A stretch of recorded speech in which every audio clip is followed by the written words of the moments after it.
এখন সবাই রেডি হয়ে গেছে। এখন রাত্রির বাজে 1:10। এই যে মা বসে রয়েছে, ওই জায়গায় প্যাকিং করে রেখেছে একটা ব্যাগ আর ওখানে দুটো ব্যাগ। এক জায়গায় যাচ্ছি একটা মনের ইচ্ছা পূর্ণ করতে। অনেক দিন ধরে যাওয়ার কথা ছিল, কোনোভাবে যাওয়া হচ্ছিল না।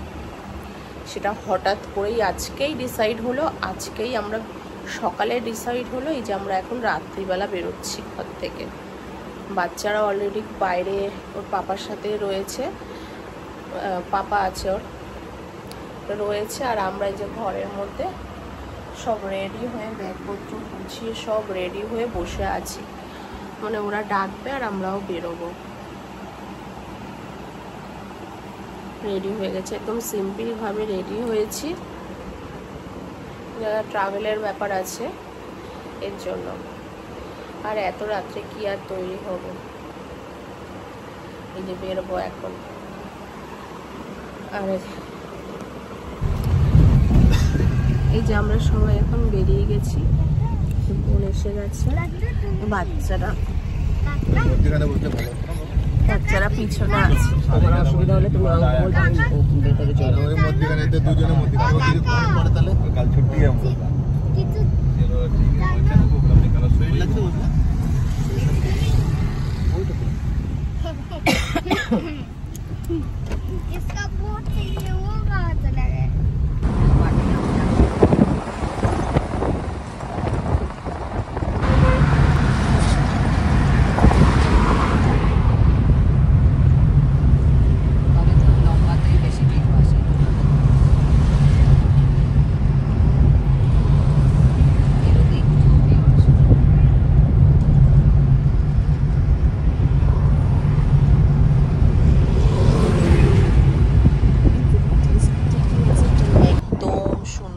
রাস্তা একদম অন্ধকার ঘুটঘুটে।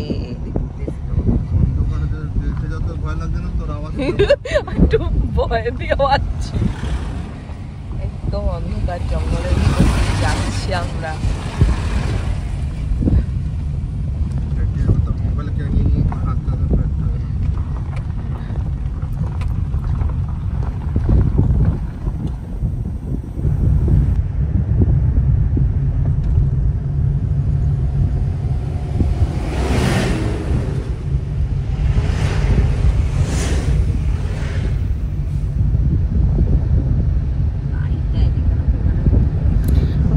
তো অনেকক্ষণ হয়েছে বেরিয়েছি, আর যেই জায়গা থেকে শর্টকাট রাস্তা থেকে যত রাত্রে বেরিয়েছি, হাইওয়েতে ভীষণ পরিমাণে ট্রাক আর জ্যাম হবে, তার জন্য আমাদের শর্টকাট রাস্তা থেকে নিয়ে যাচ্ছে। আর এই রাস্তাটা দেখুন, প্রচণ্ড পরিমাণে ভয় লাগছে। আমরা ভেবেছিলাম যে রাত্রে একটু ঘুমাতে ঘুমাতে ভোরবেলার মধ্যে পৌঁছে যাব, কিন্তু টেনশানে এই রাস্তা দেখে টেনশানে আর কারো চোখে ঘুম নেই। আর তারপরে একদম রাত্রে ড্রাইভারের যদি ঘুম পেয়ে যায়, তার জন্য সবাই একটু গল্প করতে করতেও যাচ্ছি। আর সবাই টুকটাক ঘুমাচ্ছে, কখনো ঘুমাচ্ছে না। রাস্তাটাও খারাপ, কখনো কখনো প্রচণ্ড পরিমাণে খারাপ আসছে। আর আশেপাশে দেখে একটা লাইট নেই, একটা গ্রামের ভিতর দিয়ে যাচ্ছে একদম। মানে এখন তো বাজে প্রায় 2টোর বেশি বেজে গেছে, 2টো 2:30। আর এই রাস্তা দিয়ে যাওয়া হচ্ছিলো, প্রচণ্ড পরিমাণে ভয় লাগছিল। চোখের পাতা তো একদম এক করতে পারিনি। তারপরে এই যে হাইওয়েতে চলে আসলাম, তারপরে একটু নিশ্চিন্ত হলাম। তাও কেন জানি না মনের মধ্যে একটা ভয় রয়েই গেছে। সারা রাত্রি একটু ঘুমাতে পারিনি ভয়েতে। আর যেখানে যাচ্ছি সেখানে হলো অনেক দিনের ইচ্ছে, আমাদের একটা মানসিক পূর্ণ করতে যাচ্ছি বাচ্চাদের নিয়ে। যাওয়ার ইচ্ছা ছিল 3-4 বছর আগে। আমার বাবা যখন ছিল, বাবাকে নিয়ে যাওয়ার কথা ছিল। অনেক বাধা এসছে, বিপত্তি এসছে যখনই যাওয়ার কথা বলেছি, কিন্তু আর সেই যাওয়াই হচ্ছিল না। কোনো না কোনো বাধা চলেই আসছিল। তাই এখন হঠাৎ করে সকালবেলা ডিসাইড হলো, আর সঙ্গে সঙ্গে গাড়ি বুকিং করে দেওয়া হলো রাত্রিবেলা বেরোনোর জন্য। বাড়ির কিন্তু যতই আমি যাচ্ছি, শ্বশুর শাশুড়ি যেতে পারিনি, কেননা ওনাদের শরীরটা ভালো না, তার জন্য যেতে পারেনি। আর আমারও কিন্তু শরীর ভালো না, বোনেরও শরীর ভালো না, মায়েরও শরীর ভালো না, কিন্তু তাও মনে একটা জোর নিয়ে বেরিয়ে পড়লাম। কেননা মানসিকটা পূর্ণ করাই হচ্ছিল না। আর অনেক দিনের এই ইচ্ছেটা পূর্ণ করার ছিল বাবাকে নিয়ে, কিন্তু বাবাকে নিয়ে যথেষ্ট করতে পারিনি। তাই মা আছে, মাকে নিয়েই ইচ্ছেটা পূর্ণ করব। সেই এখন দেখতে দেখতে সকাল হয়ে গেছে, প্রায় পৌঁছেই গেছি। আর আমরা কোথায় এসেছি বলুন তো? শিরডি সাই বাবার মন্দিরে। এই জায়গাটায় অনেক দিন ধরে ইচ্ছা ছিল আসার। কোনোভাবে বলে না যে ঠাকুর যদি না চায় আসা হয় না, এইবার মনে হয় ঠাকুর চেয়েছে, তাই আমরা সবাই মিলে আসতে পেরেছি। এই যে বাচ্চাদের ঘুম ভেঙে গেছে, এখন ওরা এই যে আমরা হোটেলে গিয়ে স্নান করে সবাই ফ্রেশ হয়ে যে ঠাকুরের জায়গায় চলেছে। এখানে কিন্তু কিচ্ছু ভিডিও করা যায়নি। ওদিকে এখানে মোবাইল, এখন তাও একটু মোবাইলটা রাখার আগে একটু ভিডিও করে নিচ্ছি আশেপাশেটা। এটা প্রচণ্ড বড় এরিয়া, মোবাইল রেখে দিয়ে যেতে হয়, সব কিছু রেখে পার্সটা নিয়ে যেতে পারবে, কিন্তু মোবাইল কোনো মতে অ্যালাউ নেই ভিডিও। আর প্রচণ্ড পরিমাণে ভিড় হবে বলে আমরা কুপন কেটে নিয়েছিলাম যাতে লাইন না দিতে হয়, সেই হিসাবে চলে গেছিলাম। আর মোবাইল তো জমা নিয়ে নিয়েছিল। পুজো দেওয়া হয়ে গেছে, পুজো দেওয়া হয়েছে। বাবা আর মামাও উপোস ছিল, ভালোভাবে পুজো দিতে পারলাম, খুব সুন্দরভাবে পুজো দিয়েছি। পুজো দিয়ে এই যে আমরা একটা হোটেলে চলে এসেছি খাওয়া দাওয়া করতে। যাতে মামার বাবা সকাল থেকে কিচ্ছু খায়নি, তাই ওদের প্রচণ্ড খিদে পেয়ে গেছিলো। সবারই খিদে পেয়েছিল, কিন্তু বাচ্চাদের বেশি খিদে পেয়েছিল।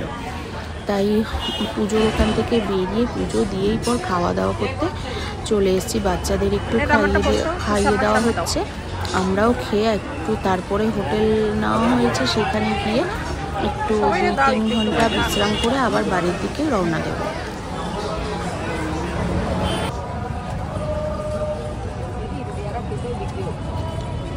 বল সুজন রে,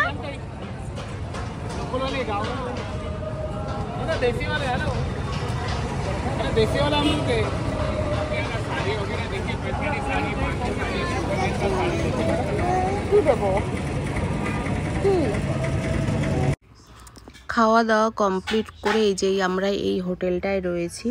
এখন বিশ্রামের জন্য চলে যাচ্ছি হোটেলে, কারণ সারা রাত্রির কেউ ঠিক মতন ঘুমায়নি, কিছু না, সবারই শরীরের মধ্যে একটা ক্লান্তি ভাব রয়েছে। তাই সবাই মিলে একটু বিশ্রাম করে বিকেল 5টা অবধি আমরা হোটেল ভাড়া নিয়ে রয়েছি। বিকেল 5টার মধ্যে আমরা আবার বেরিয়ে যাব।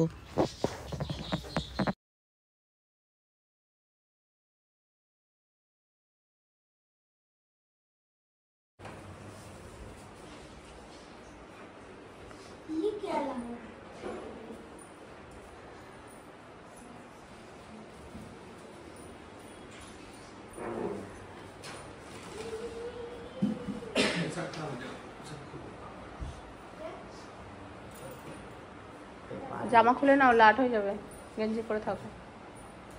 হাফ প্যান্ট পরবা নাকি? Half pant খুলবা?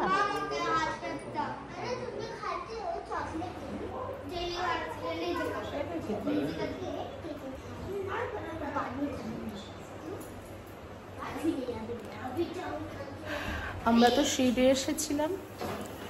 এই যে এখানে রুম ভাড়া নেওয়া হয়েছে রেস্টের জন্য। এই যে ডবল বেডের,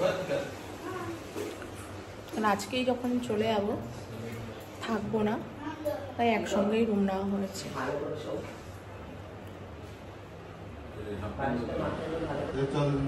থাক, নেব না।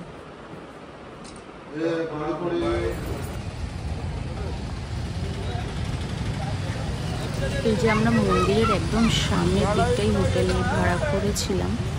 এই যে এই সামনের এই এরিয়াটা পুরো এই মন্দিরের, এই সামনের রোডের ওই পাশটা দিয়ে। কিছুই তো ভিতরে দেখাতে পারিনি, ফোন যথেষ্ট ছিল না, আর টাইমটা আমরা অনেক শর্ট নিয়ে এসেছি, না আশেপাশে কোথাও ঘুরতে পারিনি। পরে একবার আমাদের মেন উদ্দেশ্য ছিল মানসিকটা পূর্ণ করা, সেটা খুব সুন্দরভাবে শিষ্টভাবে হয়েছে। খুব ভালোভাবে হয়েছে।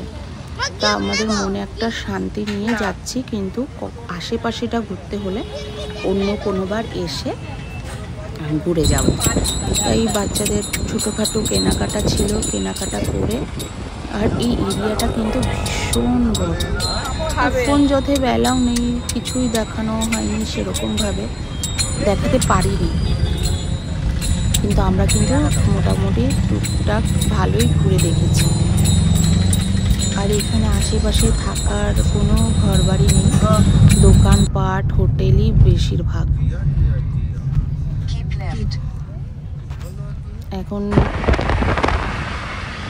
আশেপাশের ওয়েদারটা, এই যে যখন বিকেলের দিকটা যাচ্ছি, বাইরের ওয়েদারটা কিন্তু ভীষণ পরিমাণে সুন্দর, খুব ভালো লাগছিল। আর আসতে যতটা টাইম লেগেছে, বাড়িতে পৌঁছাতে কিন্তু খুব একটা টাইম লাগেনি।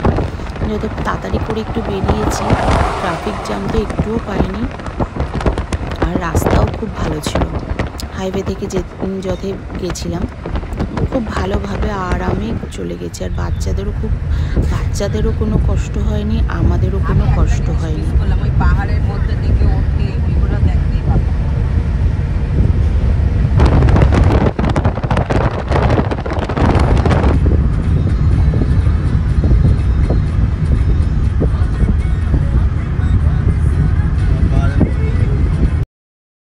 হাজব্যান্ড বলছিল আগের মতন, আগে তো ও এসছে, আমার যখন বাচ্চারা পেটে ছিল তখন ও একবার এসে পুজো দিয়ে গেছিলো আর মানসিক করে গেছিলো। তখন রাস্তাঘাটও ভীষণ খারাপ ছিল, বলছিল পাহাড়ের গা ঘেঁষে খুব ভয় লাগতো। আর এখন হাইওয়ে হয়ে যাওয়ার পর থেকে, এই সুন্দর রাস্তা হয়ে যাওয়ার পরে একটুও ভয়ও নেই। আর আমরা সেরকম রাস্তাগুলোও দেখতে পারিনি, সেটাই আমরা সবাই মিলে আলোচনা করছিলাম যে এখানে তো কোনো ভয়ের রাস্তাই নেই। শুধু ওই রাত্রে আসার সময় ওই রাস্তাটা দিয়ে এসেছিল, তখনই ভয় করছিল। তাছাড়া যে পাহাড়ের গা দিয়ে ঘেঁষে রাস্তা, সেরকম কিছুই আমরা পাইনি।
যদি আপনাদেরকে ভালো লেগে থাকে, প্লিজ লাইক করবেন, শেয়ার করবেন আর সাবস্ক্রাইব করবেন, আমার একটু পাশে থাকবেন।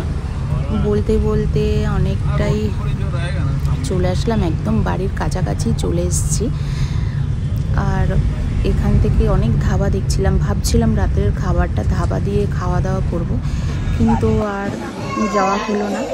তাই আর বাড়িতে গিয়ে রান্নাবান্নাও করতে ইচ্ছা করলো না, তাই বাড়ির পাশে একটা হোটেলে এসে এই যে খাওয়া দাওয়া করতে বসে গেছি সবাই মিলে।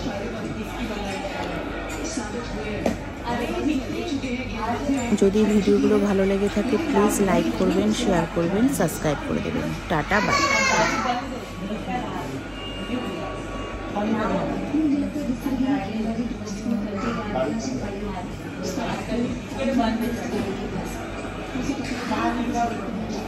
এসে গেছে কাকা, ছোট হচ্ছে।